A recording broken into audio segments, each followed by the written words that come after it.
My wife told me I was too boring to attend her company gala. She said I embarrassed her. Said accountants don't know how to talk to executives. Said I should stay home while she networked. She didn't know I'd already found the hotel receipts. 4 visits to Valencia, $1,847. Same dates as her boyfriend's business calendar. She didn't know I'd spent 6 weeks auditing our marriage. 47 pages, $541,000 in receipts. But when I walked into the Ritz-Carlton ballroom on her boyfriend's wife's arm, and when I read the financial summary to 200 guests while she vomited into a potted fern, and when her boyfriend got served divorce papers at the podium, she finally understood something about boring accountants. We always keep the receipts. Subscribe to find out how I turned 11 years of silence into the most satisfying spreadsheet ever created. My wife told me I was too boring to attend her company gala. She said I embarrassed her. Said I didn't know how to talk to important people.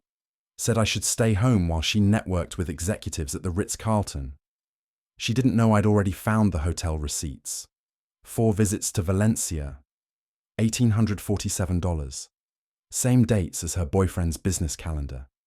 She didn't know I'd spent 6 weeks auditing our marriage. 47 pages, $541,381. Every check I wrote, every lie she told. She didn't know her boyfriend's wife was about to become my +1. When Laura saw me standing at the bar next to her CEO, she threw up in a potted fern. When I handed her boyfriend a manila envelope full of receipts, his wife was already filing for divorce. My wife called me boring. I called it patience. The coffee maker beeped at 6:15, same time every morning. Cuisinart, stainless steel, $329. I bought it in 2018 because Laura said the old Mr. Coffee made her feel like we were in college. I poured 2 cups. Black for me, oat milk, and 2 sugars for her. I knew exactly how she took her coffee. After 11 years, you know these things. You know them even when you wish you didn't. Laura came downstairs at 6:42. She was already dressed. Charcoal pencil skirt, white silk blouse, Tory Burch bag over her shoulder. I remembered that bag. $340 on the joint Amex. She'd said it was for client meetings. I believed her. I believed a lot of things. Running late, she said. Not a good morning. Not, thanks for the coffee, just running late. Client breakfast? She grabbed her travel mug, the Yeti, $45, and poured the coffee I'd made her into it. Didn't look at me. Don't forget to call the landscaper, she said. The hedges look terrible. The hedges cost us $600 a season. I paid for those too. The door closed. I heard her Lexus start in the driveway. The RX 350. $68,900 with the options she wanted. I'd put $14,000 down and paid $689 a month ever since. I stood in the kitchen and finished my coffee. The house was quiet. 2,400 square feet of quiet in a good school district. Not that it mattered. We never had kids. Laura wasn't ready. For 11 years, she wasn't ready. I washed both mugs and set them in the drying rack. Then I noticed something. Her perfume. It lingered by the door. Something floral. Expensive. I didn't recognize it. I told myself it was nothing. I'd been telling myself that for 3 years. We got married in October 2013. Small ceremony. 47 guests. Her parents didn't contribute. They said they couldn't afford it. They drove a new Cadillac, but they couldn't afford their daughter's wedding. My parents gave us $20,000 for a down payment on the house. Laura's father gave a toast about how lucky I was to marry his daughter. He wasn't wrong. I was lucky. At least, I thought I was. The first year was good. Laura was working in entry-level pharmaceutical sales. $42,000 a year plus a small commission. I was a senior accountant at a mid-size firm. $91,000. I didn't mind carrying more of the weight. She was building something. We were building something together. We're a team, David, she told me on our first anniversary. We were eating dinner at a nice restaurant, not too nice. We were still being careful with money. Everything 50-50. That's how this works. I believed her. Year 2, she got a raise. 53,000. The commission structure improved.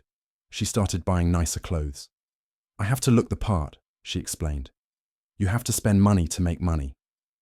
I nodded. I wrote the checks. That's what partners do. Year 3, she hit 61,000. Her sales numbers were climbing. So were her expectations. She didn't want to eat at Applebee's anymore. She wanted sushi. She wanted wine bars. She wanted a membership at Brookhaven Country Club because that's where her clients played tennis. It's an investment, she said. I'll close more deals. The initiation fee was $22,500. I took it out of my IRA. I paid the early withdrawal penalty, $3,375 in taxes. She never asked what it cost me. I never told her. Year 4, she announced she was getting her MBA, executive program at State, part-time, so she could keep working. I'll pay you back when I get promoted, she promised. This is going to change everything. Tuition was $78,400 over 2 years. I paid every invoice. I still have the receipts. $19,600 a semester, 4 semesters. I kept waiting for the payback that never came. Year 5, she graduated. She did get promoted. Regional sales lead, 100 on 18,000 base plus bonus. She updated her LinkedIn profile before she told me about the raise. I found out when her old college roommate congratulated her on Facebook. Sorry, Laura said when I asked. It slipped my mind. Things slip when they're not important. I was starting to understand what wasn't important to my wife. Year 6, the first gala. It was at the downtown Marriott, black tie optional. I wore the only suit I owned that fit properly, charcoal grey, Tom Ford, $1,400. I bought it for a client meeting 2 years earlier. Laura said it was too expensive for an accountant, but that night, standing in the ballroom, she held my arm. David, this is my husband, she told a circle of executives. He does taxes. Forensic accounting, I corrected. I investigate fraud. She laughed. Light, dismissive. Same thing, basically. It wasn't the same thing, but I didn't argue. Not there, not in front of her people. Year 7, second gala. Maybe you should stay home this year, Laura suggested. We were eating breakfast. Saturday morning. You looked miserable last time. I wasn't miserable. You stood in the corner all night nursing one drink. My director asked if you were feeling okay. I hadn't been nursing the drink. I'd been watching, observing. It's what I do. But I didn't say that. I said, if you'd rather I didn't come. I just want you to be comfortable, David. I stayed home. She came back at 2 in the morning. Said the after-party ran long. I didn't ask questions. Year 8. No invitation. No conversation. She went. I didn't. Year 9. She started texting more. Late nights. Early mornings. I'd wake up at 2 a.m. and see the glow of her phone. West Coast clients, she explained. Time zones. I didn't question it. I trusted her. That's what husbands do. That's what boring, reliable husbands do. Year 10. She stopped calling me babe. Small thing. I noticed anyway. She called me David. Full name. Like I was a client. Like I was someone she was managing. The country club. I went once. A company mixer she couldn't get out of. I met her tennis friends. Women with good haircuts and better divorces. One of them, Patricia, shook my hand longer than the others. I've heard about you, Patricia said. Laura talks about you. Good things, I hope. Patricia smiled. It wasn't a happy smile. She says you're a homebody. Laura appeared at my elbow. David, let's get you a drink. She steered me away before I could respond. Later, in the car, I asked what that was about. Patricia's going through a rough patch, Laura said. Her husband travels a lot. She's paranoid. About what? About everything. Just stay away from her. I didn't ask why. I was starting to learn which questions Laura wouldn't answer. Year 11. The numbers accumulated. I didn't add them up, not yet, but I felt their weight. The mortgage, $3,100 a month, and I paid 80%. The Lexus, $689 a month, and I paid it all.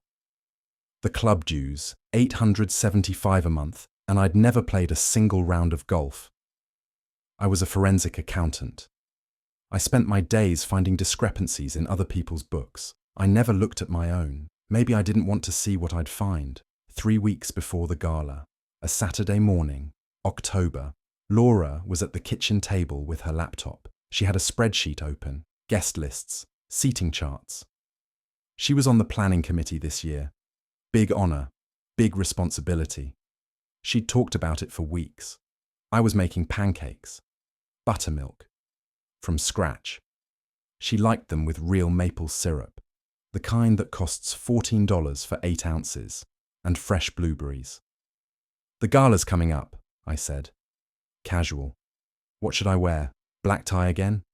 She didn't look up from her laptop. Actually, she said, I was thinking you should sit this one out. I flipped a pancake. Waited. Sit it. Out. It's just… She closed the laptop, folded her hands, the gesture she used when she was about to deliver bad news to a client. It's better if I go alone this year. Better for who? For both of us. She stood, walked to the counter, poured herself coffee. Didn't offer me any. David, I love you, but these events aren't your thing. You're an accountant. Forensic accountant. Right. You investigate fraud, and that's important. But these people, she gestured vaguely. They're VPs, directors, executives. They talk about market share and growth strategies. You talk about spreadsheets. I talk about a lot of things. You talk about spreadsheets, David, and tax codes. And that time you found the embezzlement at the non-profit. She set down her mug. It was interesting the first time. It's not interesting anymore. I turned off the stove, set the spatula down, looked at her. You're saying I'm boring. I'm saying, she paused, chose her words. I'm saying that when I introduce you to people, I have to explain what you do. And then I have to explain why someone like me would marry someone who does what you do. And honestly, it makes me look like I'm married down. The kitchen was quiet. Just the ticking of the clock on the wall. A GE model. $47. One of the first things we bought together. You're too boring for these events, Laura said. You stand in the corner nursing one drink all night. You don't network. You don't engage. You embarrass me. I picked up my coffee, took a sip. It was cold. I embarrass you. Don't make this into a thing, David. Her voice hardened. I need to be seen as successful on my own, without my accountant husband hovering. Forensic accountant. See? She threw up her hands. That right there. No one cares, David. No one cares about the difference. You're the man who checks the math. You're not… She stopped herself. I'm not what? You're not interesting enough, okay? Is that what you want me to say? You're not interesting enough for these people. You're not interesting enough for… She stopped. For me. That's what she was going to say. I knew it. She knew I knew it. I set down the coffee cup, very carefully, on the saucer. No sound. Who will you bring instead? No one. I'll go alone. Network. Schmooze. She waved her hand. You understand. I understood. I understood more than she could possibly know. I stood up, didn't say anything, walked out of the kitchen, down the hall, into my home office. I closed the door behind me. I sat in my chair. The Herman Miller Aeron, $1,129. I bought it used for $600. Laura wanted me to get a new one. It looks pathetic, David. But I liked it. It was functional. It did what it was supposed to do, like me. I opened my laptop, stared at the desktop, a photo of us from year 3, before the club, before the MBA, before the Lexus and the galas and the slow, steady erosion of everything I thought we were. I opened Excel, new workbook. I sat there for a long time, Thinking, remembering, adding. $3,100 a month on the mortgage. 11 years. 132 months. $689 a month on her car. 51 months and counting. $78,400 on her MBA. $22,500 to join a club where she told people I was a homebody. I typed in the first formula. Cell A1. Mortgage. Cell B1. 3,100. Cell C1. 132 months. My wife thought I was boring. She was right. Boring men notice things. Boring men keep records. Boring men remember every check they've ever written and every promise that was never kept. I saved the file, named it something plain, something forgettable. Marriage audit. I didn't know what I'd find. I suspected it would cost her everything. I didn't confront her. That's what she expected. A fight, an argument, something she could twist into evidence that I was controlling, jealous, unreasonable. Something she could take to her friends and say, "See? This is why I don't bring him to events." I gave her nothing. Sunday morning, I made breakfast, eggs, toast, coffee with oat milk and 2 sugars. I set her plate on the table and ate mine standing at the counter, reading the Wall Street Journal on my iPad. "You're quiet," she said. "Just tired." "About last night." "It's fine." I didn't look up. "You're right. Those events aren't my thing." She paused, fork halfway to her mouth. I could feel her studying me, looking for the crack, the resentment, the wound she could poke. She didn't find it. "Okay," she said slowly. "Good. I'm glad you understand." I understood. I understood that my wife thought I was too stupid to notice, too boring to suspect, too reliable to ever do anything but accept whatever she gave me. She was wrong about everything except the last part. I was reliable. That's what made me dangerous. After breakfast, I told her I was going to play golf. She looked surprised. I'd never played golf in my life. "Since when do you golf?" Figured I'd try something new, shake off the boring. She didn't catch the edge in my voice. Or maybe she didn't care. "Have fun," she said, already looking at her phone. I drove to a coffee shop 12 miles from our house, a place she'd never go. I ordered a black coffee, $2.65, and opened my laptop in a corner booth. I had work to do.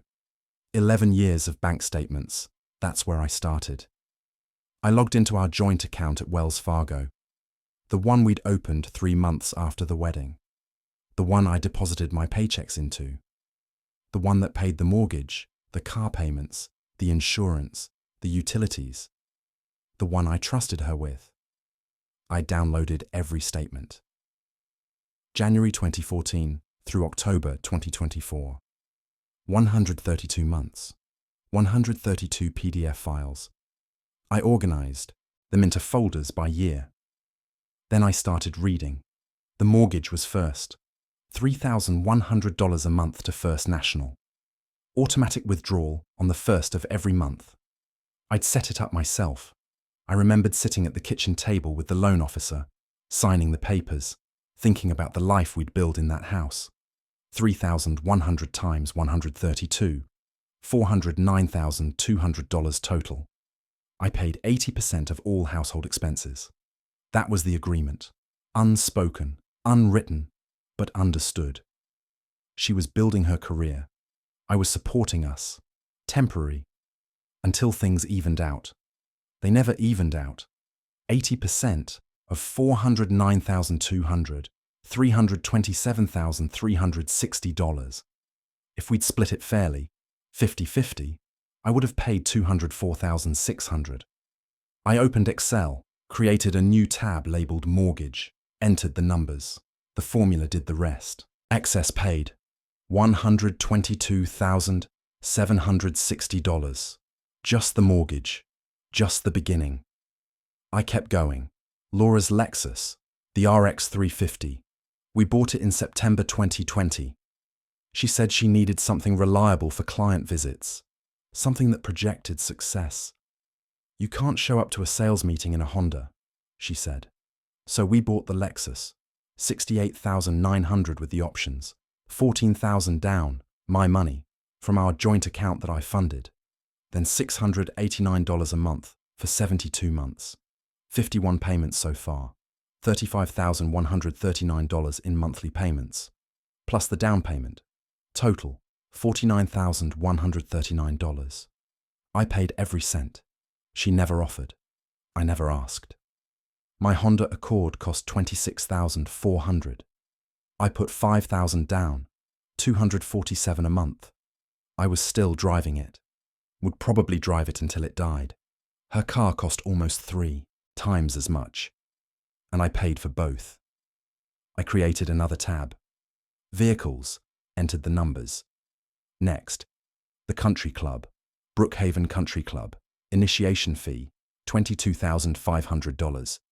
I took it from my IRA in 2015, paid the penalty, $3,375 in taxes, never told her, monthly dues, $875, 115 months, $100,625. Total country club expense, $123,125, plus the tax penalty, $126,500. I'd never played a single round, never ate in the dining room, never sat by the pool. It was all for her career, for her networking. I added it to the spreadsheet. Her MBA came next, State University Executive Program. Part-time, 2 years, $78,400 in tuition.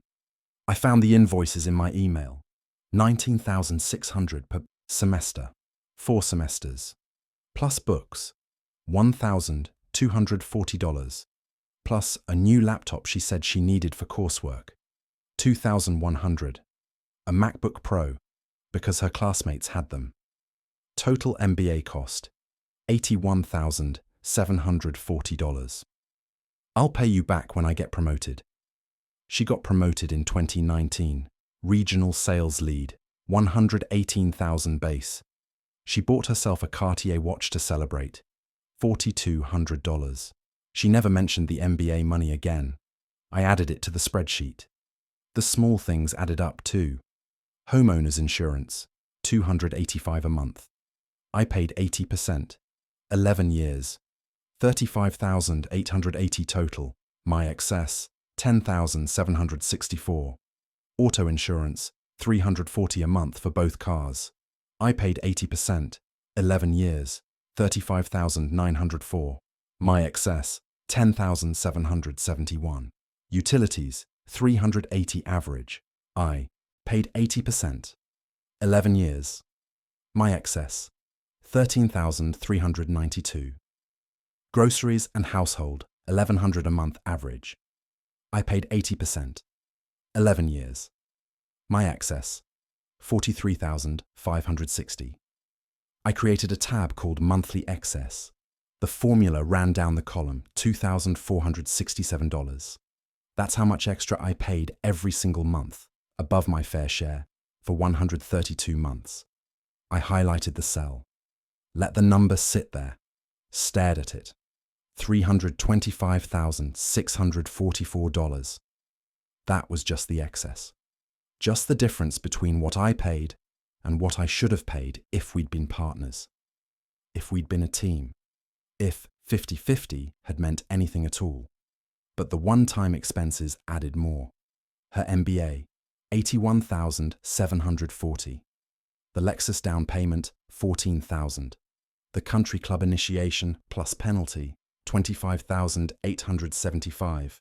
Her professional wardrobe allowance, money she said she needed for sales clothes, always from the joint account, never from hers, $33,200 over 11 years, an average of $3,018 per year. Nordstrom, Neiman Marcus, Saks. Her LASIK surgery in 2017, $5,800. She said she hated glasses, said contacts irritated her eyes. I paid. The honeymoon upgrade to Bora Bora, $7,650. She wanted the overwater bungalow. I wanted to start our marriage without debt. She won. Total one-time expenses, $161,550. I created a master tab.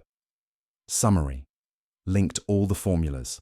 Monthly excess over 11 years, $325,644. One-time expenses, $161,550.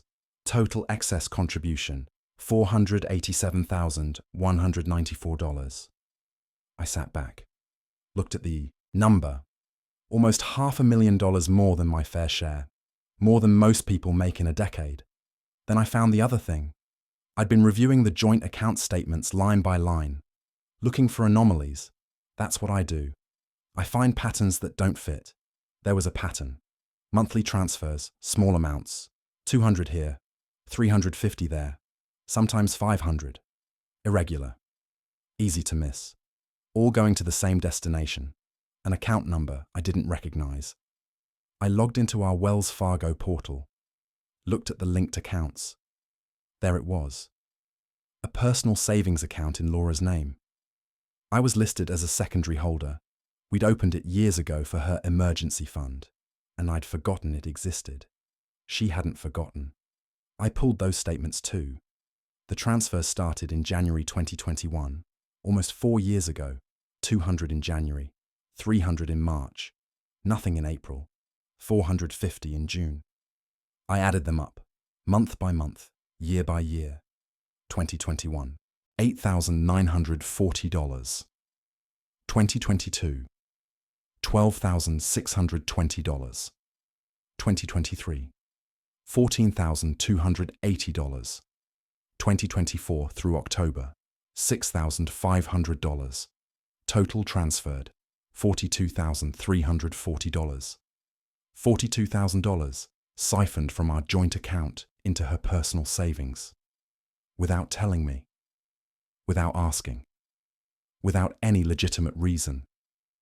I flagged that tab in red. Siphoned funds. But I wasn't done. The credit card statements told another story. I'd always glanced at them, never studied them. I trusted her. That was my job. To trust her. To support her. To pay the bills without question. I started questioning. There were charges I didn't recognize. Restaurants I'd never been to. A steakhouse downtown, $214. A wine bar in the Arts District, $187. An Italian place near the convention center, $163. I cross-referenced the dates with our family calendar. Google Calendar, she put everything in there. So did I. The steakhouse charge, March 14th, 2023. Our calendar said she had a client dinner. The wine bar, June 22nd, 2023. Another client dinner. The Italian place, October 8th, 2022. Networking event. I counted them. 47 instances over 3 years. Restaurants, bars, coffee shops, all during client events. Total, $6,580. Suspicious, but not conclusive. Then I found the Hotel Valencia. 4 charges, 4 separate dates over 18 months. February 2023, $412. June 2023, $487. October 2023, $421. March 2024, $527. Total, $1,847. I looked at our calendar for those dates. February 2023.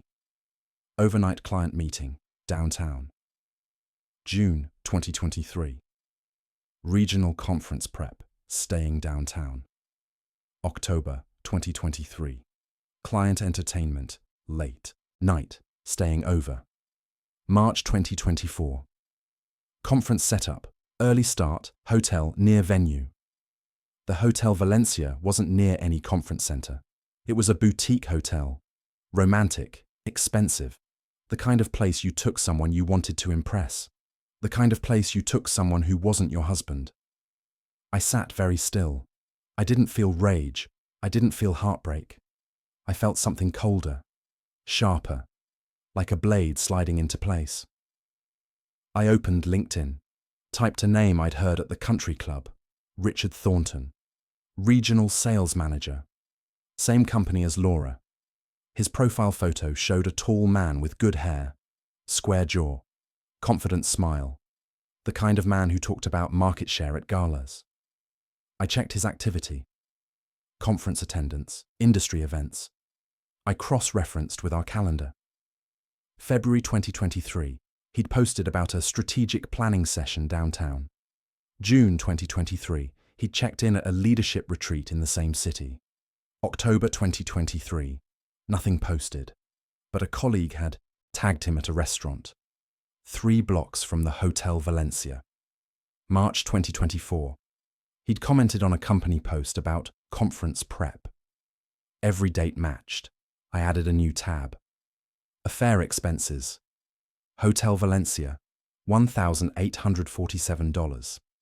Client dinners that weren't client dinners, $6,580.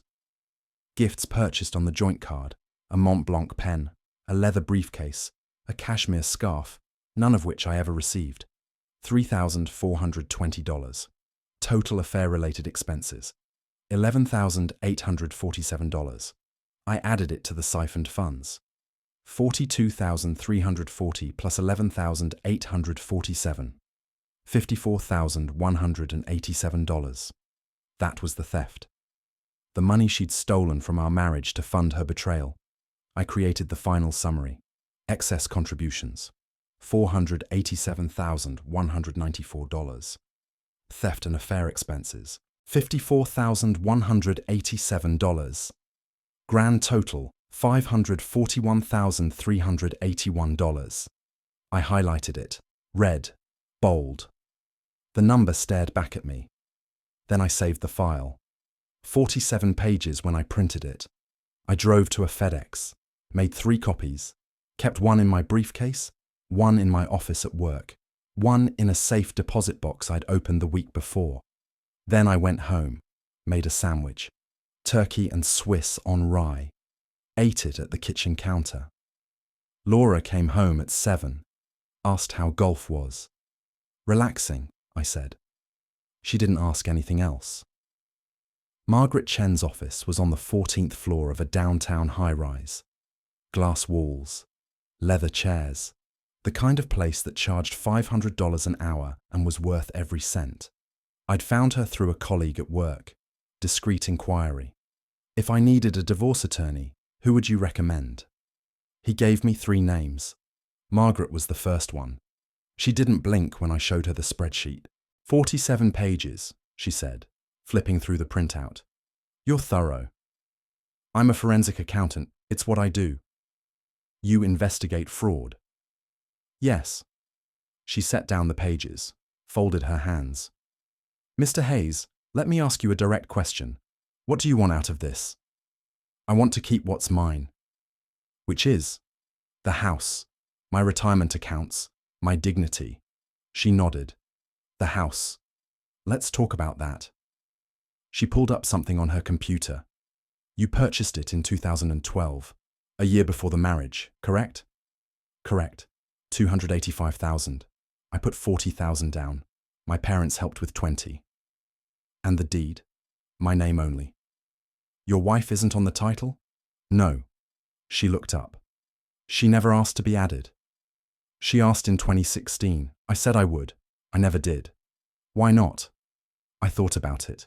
The real reason. The one I'd buried for years. I'm a forensic accountant, Ms. Chen. I investigate fraud. I spend my days looking at marriages that fell apart and companies that collapsed because someone trusted the wrong person. I paused.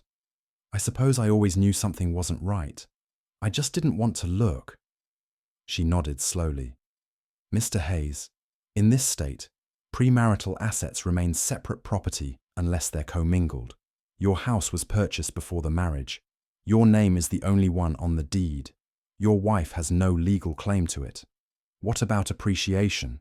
The house has appreciated approximately $140,000 during the marriage. In some cases, a spouse can claim a portion of that appreciation. But given the documentation you've provided, she tapped the spreadsheet. Her excess spending, the siphoned funds, the affair expenses, I can make a strong argument for dissipation of marital assets. She won't get the house. She won't get the appreciation. She'll be lucky to walk away with her car. The Lexus, which still has $31,000 in payments remaining. Margaret smiled. It wasn't a warm smile. That's her problem now. I stood. How long do I have before I need to file? You can file whenever you're ready, but based on what you've told me. She glanced at the calendar. The gala is in 3 weeks? Yes. I'd wait until after. If you're going to make a statement, make it count. I shook her hand. $500 for the consultation, worth every penny. 3 weeks. That's how long I had to pretend everything was normal. It wasn't hard. Laura barely looked at me anymore. I perfected the routine. Wake up at 6, make coffee, go to work, come home, make dinner, watch TV in separate rooms, go to bed, repeat. Her texts were perfunctory. Laura, running late, client dinner. David, okay, I'll save you a plate. Laura, conference in Chicago next weekend, back Sunday. David, safe travels. Laura, don't forget to pay the landscaper. David, already done. I didn't react, didn't question, didn't engage. Grey rock, that's what they call it. Becomes so boring, so uninteresting that the other person stops noticing you entirely. I was already boring. Now I was invisible. She went to Chicago. I tracked her on Find My Friends, the app she'd forgotten we shared. Her location pinged at O'Hare. Then at the Hyatt downtown. Then, Saturday night, it pinged 45 minutes outside the city, a small hotel, boutique, romantic. I checked Richard's LinkedIn. He'd posted that morning about strategic planning with key accounts. I screenshot everything, added it to the file. She came home Sunday, kissed me on the cheek. Miss me? Always. She didn't hear the lie. She wasn't listening. Patricia texted me on a Tuesday. Patricia, coffee. I think we should talk. We met at the same coffee shop I'd used for the audit. Corner booth. 2 black coffees. She didn't waste time. I know about Richard and your wife. I know you know. She reached into her bag, pulled out a manila folder, slid it across the table. Credit card statements, hotel receipts, text messages he thought he deleted. She smiled grimly. My nephew works in IT. He recovered them from the cloud backup. I opened the folder, read the texts. Richard, can't stop thinking about last night. Laura, same. When can I see you again? Richard, Chicago, next month. I'll book the room. I closed the folder. How long have you known? Suspected for a year. Confirmed for 3 months. She sipped her coffee. I was going to confront him. Then I decided to be smarter. What changed? I met you at the club. Laura introduced you as the homebody. She laughed bitterly. A forensic accountant, someone who investigates fraud, and she called you a homebody. She calls me a lot of things. She doesn't deserve you. No, she doesn't. Patricia leaned forward. The gala is in 2 weeks. Richard and I are both expected to attend. So is Laura. I wasn't invited. Too boring. You are now. She smiled. Cold, sharp, like the blade I'd felt sliding into place. I'm on the planning committee. I just added you to my guest list. Patricia Thornton +1. Her husband's wife, bringing her husband's mistress's husband. Poetic, isn't it? I considered it. The risk, the exposure, the chaos. What's your plan? I'm presenting an award that night. Outstanding partnership. Richard and Laura are both nominated. Their joint accounts had the highest growth last quarter. She paused. I'm going to present something else instead. Evidence. Enough to ruin them both. I thought about the manila folder in my briefcase. 47 pages. Every receipt, every transfer, every lie with a $sign attached. I have 47 pages of documentation, specific numbers, specific dates, $541,381. Patricia's eyes widened slightly. You counted everything. I'm a forensic accountant. It's what I do. She extended her hand across the table. Partners. I shook it. Partners. The gala was in 12 days. I bought a new tie. Navy blue. Silk. $85. Laura would have said it was too much for an accountant. I didn't care what Laura thought anymore. I had my suit pressed. The Tom Ford. $1,400. The one she said was too expensive. It fit perfectly. I made copies of the key documents, the hotel receipts, the transfer records, the text messages Patricia had recovered. I organized them in a manila envelope. Clean, professional, devastating. The night before the gala, Laura came home late. Another client dinner. She smelled like wine and someone else's cologne. Big day tomorrow, she said, tossing her keys on the counter. You'll be okay here by yourself? I'll manage. She went upstairs.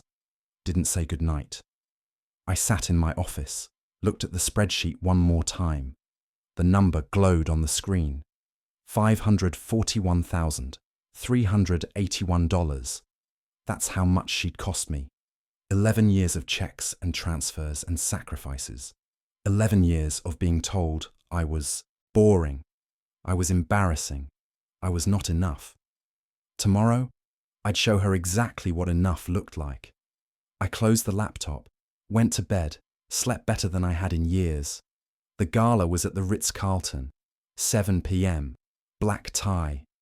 My wife would be there with her boyfriend. Her boyfriend's wife would be there with me. And everyone would finally see the receipts. The Ritz-Carlton lobby smelled like money, fresh flowers, polished marble, the kind of quiet that costs $300 a night before you order room service. I handed the valet my ticket. He looked at my Honda Accord like it was a clerical error. I didn't care. The car would be waiting when I needed it. That's all that mattered. 7:15 p.m. The gala had started at 7, fashionably late. Patricia's idea. Let them get comfortable, she'd said. Let them have a drink. Let them think they've gotten away with it. I adjusted my tie. Navy silk. $85. The Tom Ford suit fit like it was made for this moment. Maybe it was. The manila envelope was in my inside pocket.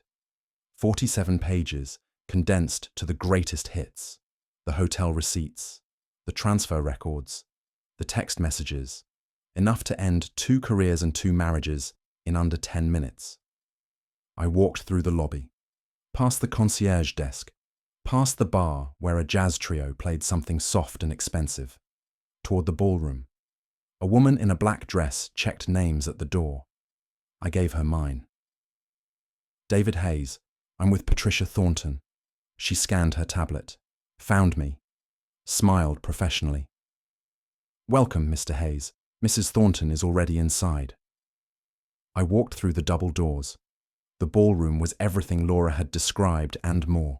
Crystal chandeliers, white tablecloths, 200 people in black tie holding champagne flutes, pretending to care about each other's quarterly numbers. I scanned the room, found Patricia first. She was near the stage, talking to a woman I recognized from LinkedIn as the CFO. Patricia looked calm, radiant even. Revenge suited her. Then I found Laura. She was across the room, near the silent auction tables. Red dress, the one I didn't recognize, probably bought with the money she'd siphoned. She was laughing at something, head tilted back, champagne in hand. Richard stood 10 feet away, tall, good hair, the confident smile from his profile photo. He was holding court with a cluster of executives, gesturing broadly, telling a story that had them nodding along. They didn't know I was here, not yet. I walked to the bar, ordered a club soda with lime. The bartender didn't blink. $2.75. I left a 5. I found a spot near the wall. Good sight lines. I could see the stage, the auction tables, both exits. Laura was 40 feet away. Richard was 60. I sipped my club soda. Waited. It took her 12 minutes to notice me. I saw it happen. She was mid-conversation with a woman in pearls when her eyes drifted across the room. passed over me, then snapped back. The color drained from her face. Not gradually. All at once, like someone had pulled a plug. She excused herself from the conversation, walked toward me, heels clicking on the marble floor, fast but controlled. Corporate crisis management. "David!" She stopped 3 feet away, close enough to whisper. "What are you doing here?" "Having a drink." I raised my glass. "It's an open bar." "You said you weren't coming." "No, you said I wasn't invited." I took a sip. "I got a better invitation." "From who?" I nodded toward Patricia, who had just finished her conversation with the CFO and was now chatting with the CEO's wife. Patricia caught my eye, raised her champagne flute, a toast between co-conspirators. Laura followed my gaze. Her face went from pale to white, paper white. "Patricia Thornton." Her voice cracked. "How do you know Patricia?" "Country club. We've been playing tennis." "You don't play tennis." "I learned." Laura's eyes darted around the room, looking for Richard. Found him still holding, caught by the windows. He hadn't noticed anything yet. He was too busy being impressive. "David!" She grabbed my arm, squeezed, her nails dug in. "Whatever you think you know." "I don't think, Laura. I count." I removed her hand from my arm, gently, like handling a document that might be evidence. "It's what I do. I'm boring that way. Remember?" She opened her mouth, closed it, opened it again. "We should talk. In private. Please." "We'll talk." I finished my club soda, set the glass on a passing waiter's tray. "But not in private. And not yet." I walked away, toward the stage, where Patricia was now conferring with the AV tech about the microphone. Behind me, I heard Laura's heels clicking rapidly across the floor, heading toward Richard, going to warn him. Let her. It wouldn't matter. The doors were already closed. Dinner was prime rib. $400 a plate, according to Patricia. I ate half of it, drank water, watched. Laura and Richard had been seated at separate tables, company protocol, no couples together at official events. But they kept finding excuses to cross paths. A whispered conversation by the dessert station, a meaningful look during the CFO's speech, desperate signals. They knew something was wrong. They just didn't know what. Patricia sat at the head table. I was 3 tables away, next to a regional director who wanted to talk about golf. I nodded along, watched the clock. 9:15, the awards portion of the evening. The CEO took the stage first, talked about growth, innovation, partnership. The words meant nothing. They were just sounds designed to make rich people feel good about getting richer. Then Patricia took the microphone. "Before we continue," she said, "I want to recognize some exceptional achievements in our organization." The room applauded politely. Laura was watching Patricia with barely concealed panic. Richard had finally noticed something was wrong. He was half standing at his table, napkin still in his lap, frozen mid-decision. "In sales," Patricia continued, "we talk about trust. We talk about integrity. We talk about honoring our commitments." She paused. "Let the words settle. Some of us mean it." Another pause. "Some of us don't." The applause died. The room went quiet. The wrong kind of quiet. The kind that happens before something breaks. "My husband Richard has been with this company for 9 years. He's closed over $40 million in revenue. He's mentored dozens of junior salespeople. He's also been sleeping with Laura Hayes for approximately 3 years." The gasp was audible. 200 people inhaling at once. Richard stood up. "Patricia, what the hell?" "Sit down, Richard." Her voice was ice. "I'm not finished." She pulled a folder from the podium, held it up. "I have credit card statements, hotel receipts, text messages." She opened the folder, read aloud. "Can't stop thinking about last night." That was Richard, February 12th, 2023. "Same. When can I see you?" "Again?" That was Laura, same day. Chicago, next month. I'll book the room. Richard again. Laura stood. Her chair scraped against the floor. Everyone turned to look at her. This is insane, she said. Her voice was shaking. This is a personal matter. This has nothing to do with... Sit down, Laura. The voice was mine. I stood, walked toward the front of the room. Slow, deliberate. 200 pairs of eyes followed me. I'm David Hayes, I said, reaching the stage. Laura's husband. The boring one, the accountant. Someone laughed nervously. It died fast. I pulled the manila envelope from my jacket, opened it. Let the silence build. I've spent the last 6 weeks auditing my marriage. I'd like to share some findings. Laura made a sound. Something between a sob and a scream. Richard tried to move toward the exit. A security guard, Patricia had thought of everything, stepped into his path. Over 11 years of marriage, I said, I contributed $487,194 more than my fair share to our household expenses. I let the number land. 487,000. The murmurs started. This includes the mortgage on our home. $3,100 a month.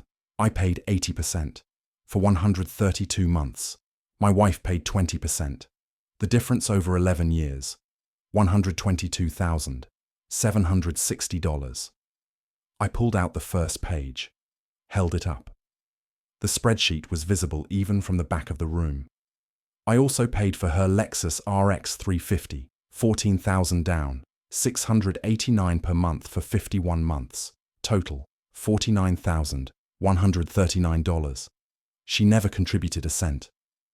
I set the page on the podium, pulled out the next one. I paid for her executive MBA, $78,400 in tuition, plus books, plus a new MacBook Pro. She promised to pay me back when she got promoted. I looked at Laura. She got promoted in 2019. I never saw a dime. Laura's face was grey now. She was gripping the back of a chair. Her knees were shaking. I paid for her membership at Brookhaven Country Club, $22,500 initiation fee, plus $3,375 in IRA penalties, plus $875 a month in dues for 115 months, so she could network, so she could build her career. I paused. So she could meet Richard Thornton. Richard tried to speak. Now wait just a minute. I'm not finished. The room was dead silent. I also found some discrepancies in our accounts. $42,340 transferred from our joint account to my wife's personal savings. Over 4 years. Without my knowledge. Without my consent. I pulled out the transfer records, held them up. And I found 4 charges at the Hotel Valencia. February 2023, $412. June 2023, $487. October 2023, $421. March 2024, $527. Total, $1,847. I looked at Richard. Your corporate calendar puts you in the same city on the same dates. Convenient. Richard's face had gone red, then white, then a mottled purple. He turned toward the exit again. The security guard didn't move. Total financial betrayal over 11 years, I said. $541,381.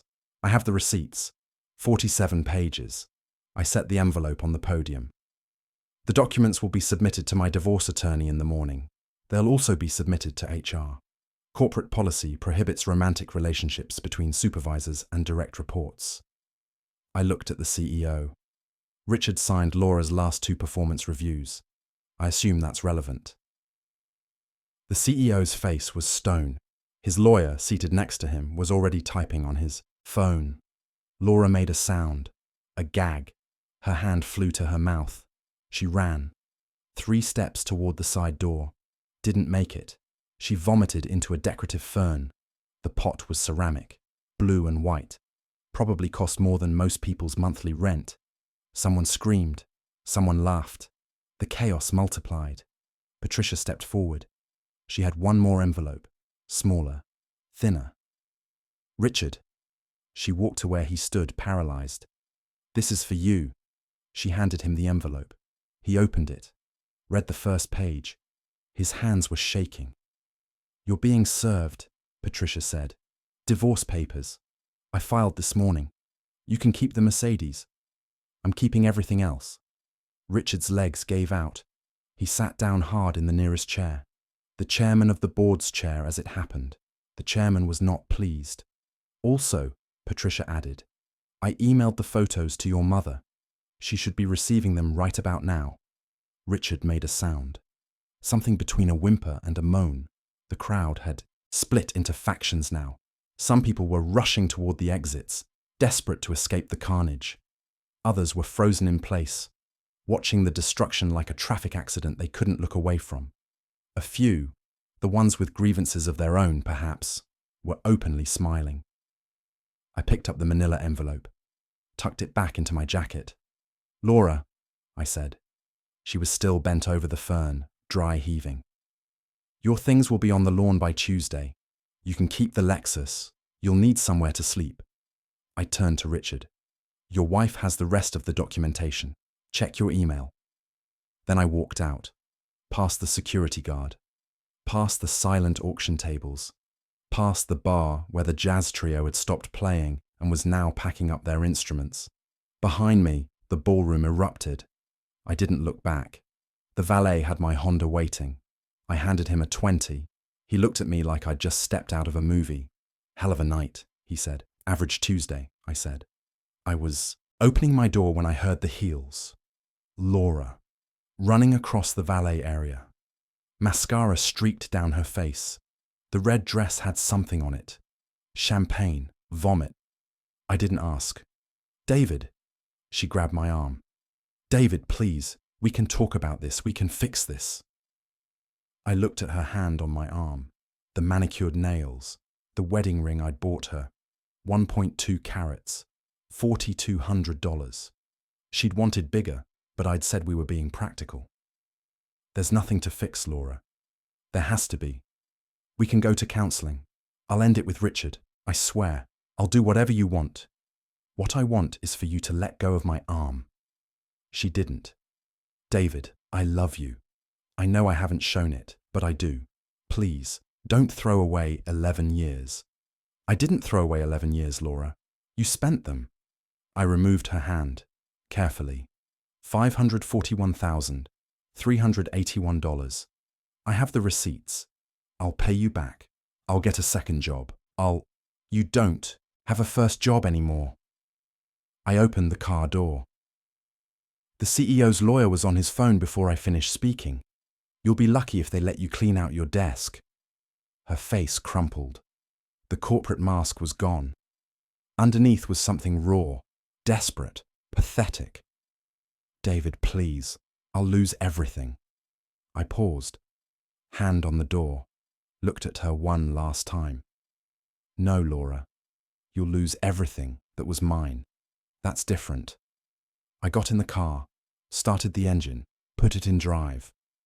She stood in the valet area, alone. The red dress looked cheap under the parking lot lights. The mascara made her look like a raccoon. She was still standing there when I turned onto the street. The Honda's engine hummed, steady, reliable. $247 a month for the next 18 months. After that, it was mine. I turned on NPR, a segment about municipal bond yields. The announcer's voice was calm, methodical, the way mine had been at the podium. I thought about the last 11 years, the checks I'd written, the sacrifices I'd made, the silence I'd endured because I thought that's what love looked like. I was wrong. Love doesn't look like paying someone's bills while they call you boring. Love doesn't look like funding someone's career while they sleep with their coworker. Love doesn't look like being told you're too embarrassing to attend a party you paid for. That's not love. That's being a mark. A wallet with a wedding ring. I'd spent 11 years being the dependable one, the boring one, the one who paid the bills and asked no questions. Now I had answers, 47 pages of them.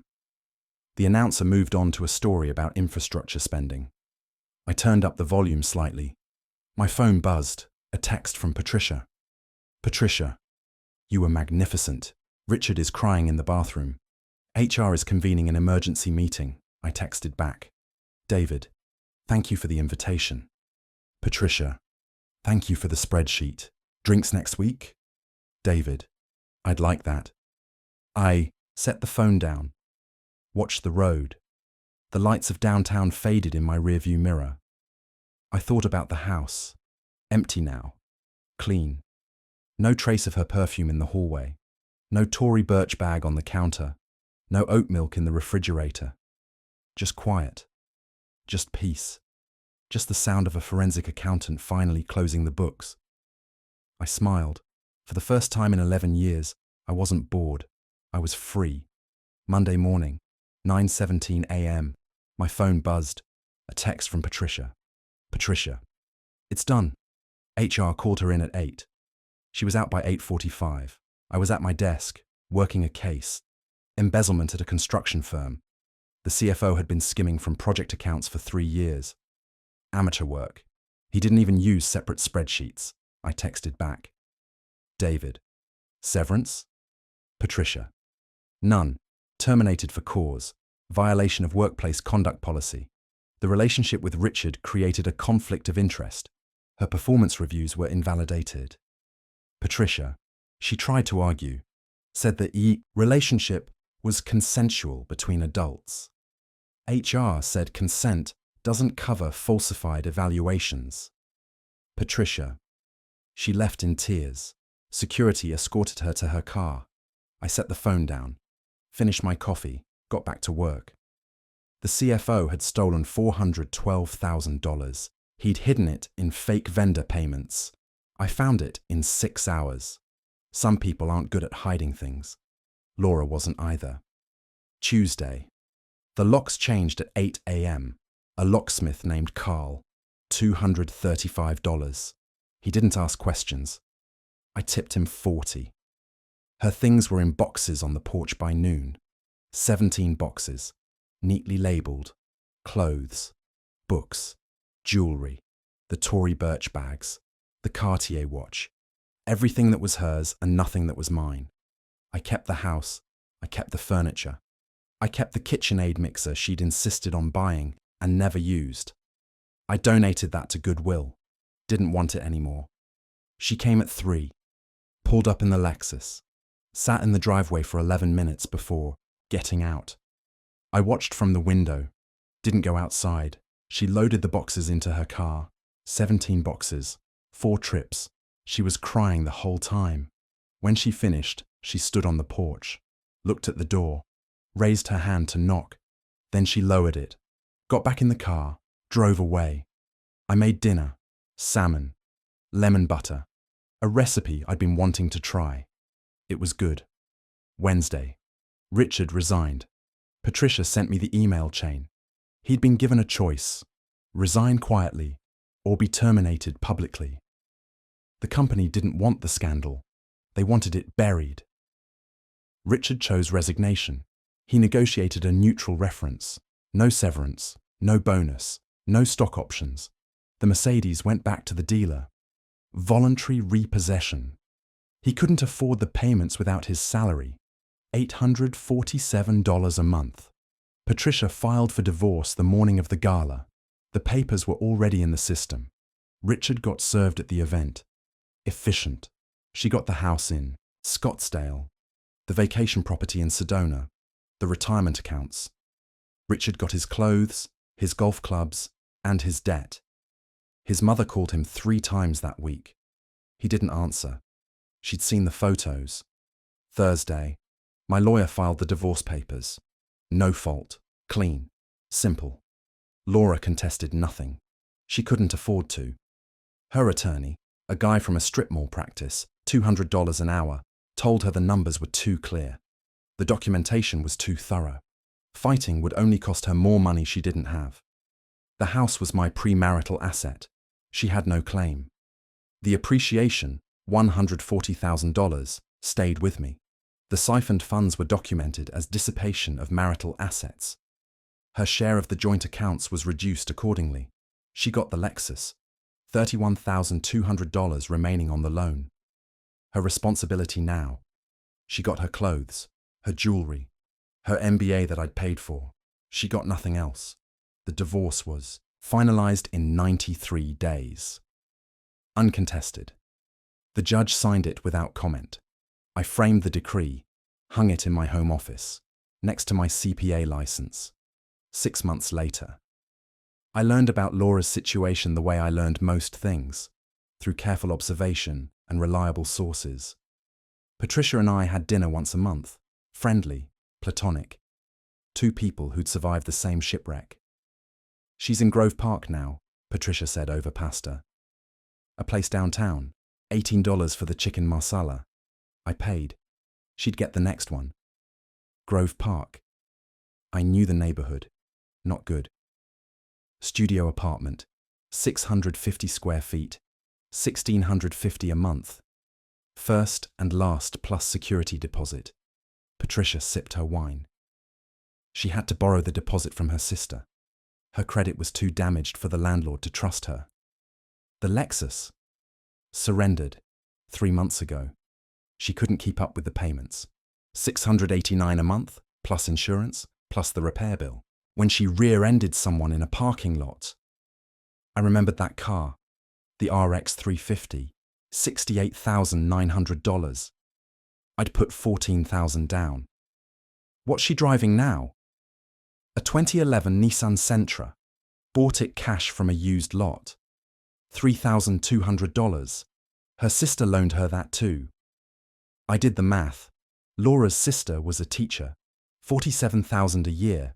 She couldn't afford to keep funding Laura's collapse. What about work? Contract pharmaceutical sales, no benefits, straight commission. She's making maybe $40,000 if she's lucky. Last year, she made $118 plus bonus. Patricia set down her fork. Her credit score is 582. She can't get a Discover card. She's 1 bad month away from not making rent. I thought about that. 582. Below subprime. The kind of score that follows you for years. Any word from Richard? He moved to Phoenix. Took a job with a competitor, 60% of his old salary. His mother still won't speak to him. Patricia smiled. It wasn't kind. He tried to contact me last month, wanted to talk. I forwarded the email to my lawyer. We finished dinner, split a tiramisu, talked about normal things, her new condo, my travel plans, the banality of life after revenge. She hugged me in the parking lot. You saved me, you know, she said. I was going to confront him alone. It would have been ugly, uncertain. What you did, the documentation, the numbers, the receipts, it made it undeniable. I just counted things. You counted everything. That's the difference. She got in her car, a BMW 5 Series. She'd bought it with money from Richard's retirement account. Poetic. I drove home, made tea, read a book about Japanese woodworking. I didn't think about Laura. Not often. 7 months after the gala, a Wednesday evening, I was making dinner, salmon again. I'd gotten good at salmon. My phone buzzed. Unknown number. But I recognized the cadence of the message before I read it. Unknown. David. I know you probably don't want to hear from me. I set down the knife. Read the rest. Unknown. But I'm in trouble. Real trouble. I lost my apartment. I couldn't make rent this month. My sister can't help anymore. She has her own problems. Unknown. I don't have anywhere to go. I'm not asking for money. I just need a place to stay for a few weeks until I get back on my feet. Unknown. Please, for everything we had, I'm begging you. I read it twice, set the phone down, finished cooking, ate my salmon at the kitchen counter, poured a glass of wine, a Willamette Valley Pinot, $23, a small pleasure I'd denied myself when I was paying for her lifestyle. I thought about the message, the desperation in it, the complete absence of accountability. I'm in trouble. Not, I made mistakes. Not, I destroyed our marriage. Not, I stole from you and cheated on you and called you boring. Just, I'm in trouble. Help me. I picked up the phone, typed a response. David, there's a coffee shop on Maple, the one with the green awning. Saturday, 10 a.m. The response came in 4 seconds. Unknown. Thank you so much. I'll be there.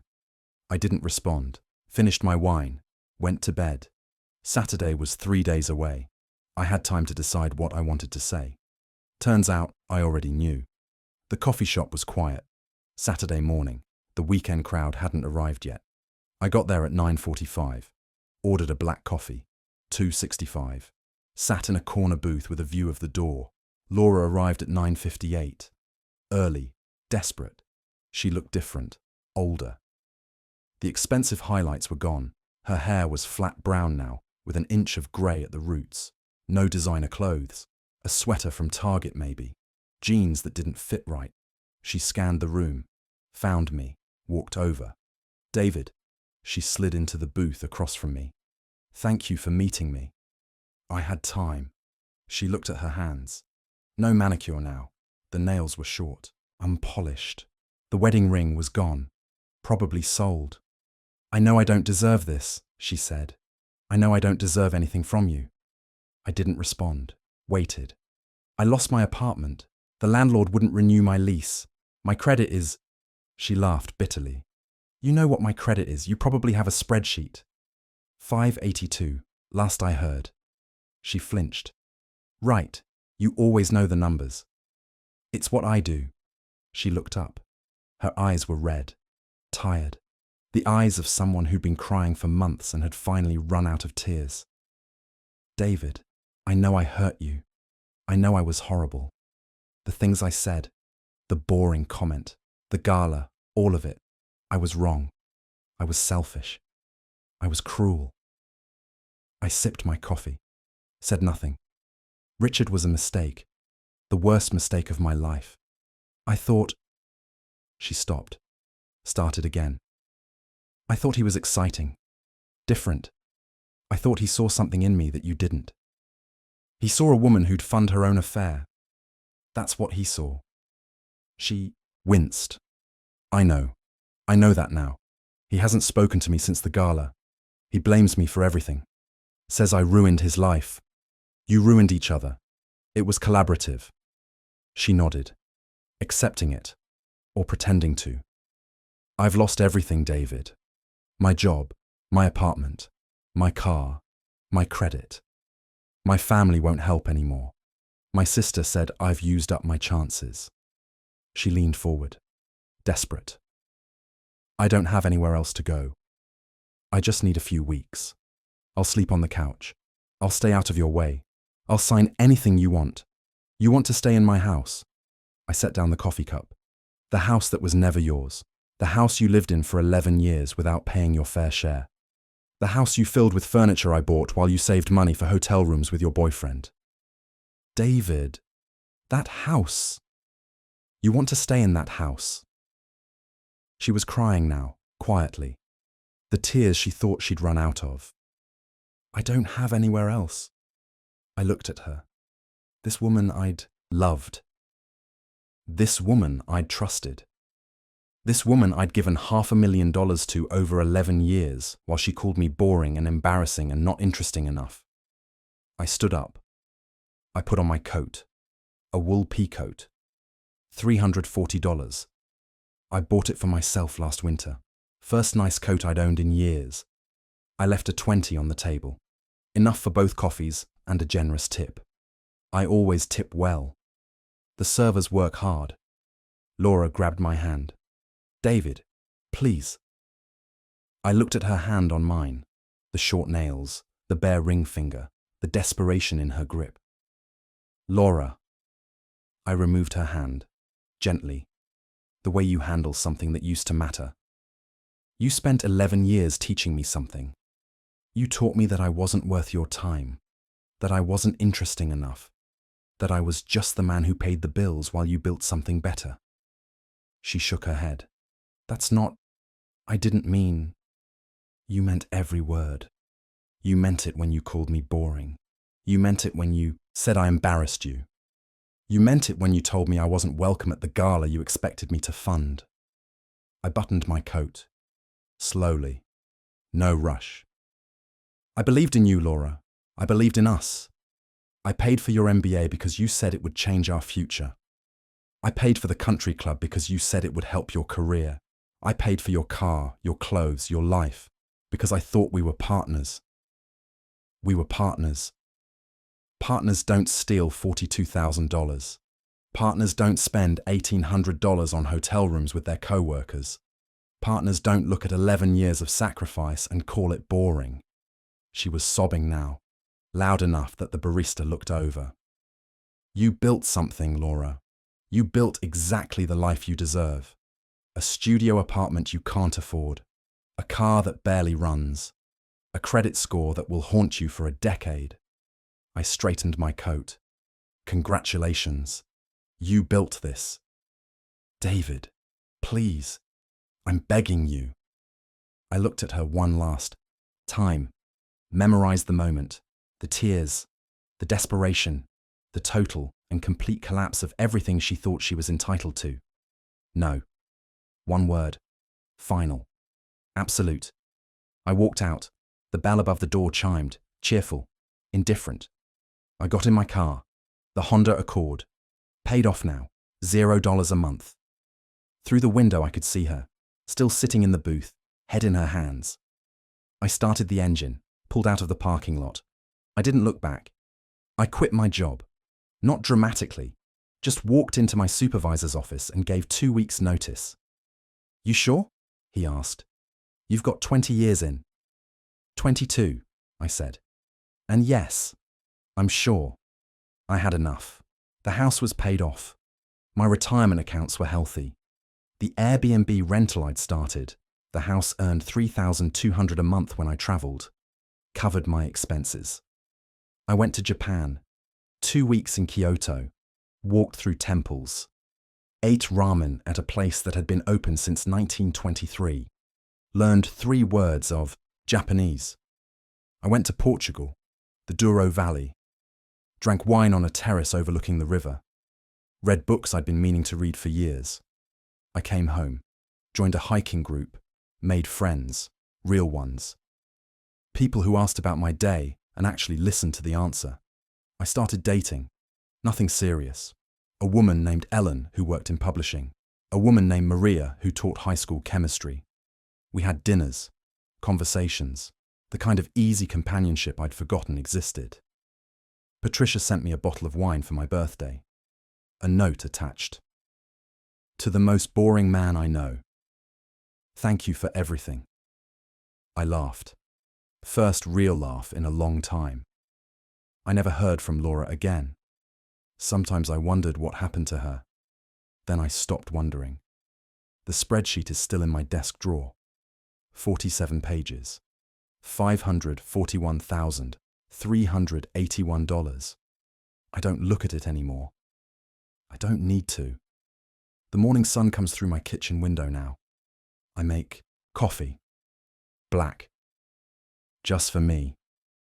I read the news, work on a puzzle, plan my next trip.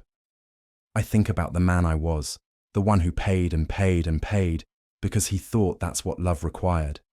The one who accepted being called boring because he didn't know he deserved better. That man is gone. I'm not boring anymore. I'm free. People say revenge is about anger. They're wrong. Revenge is about arithmetic. You take what was stolen. You calculate the cost. You collect the debt. Then you close the books. I closed mine. The ledger is balanced. The books are closed.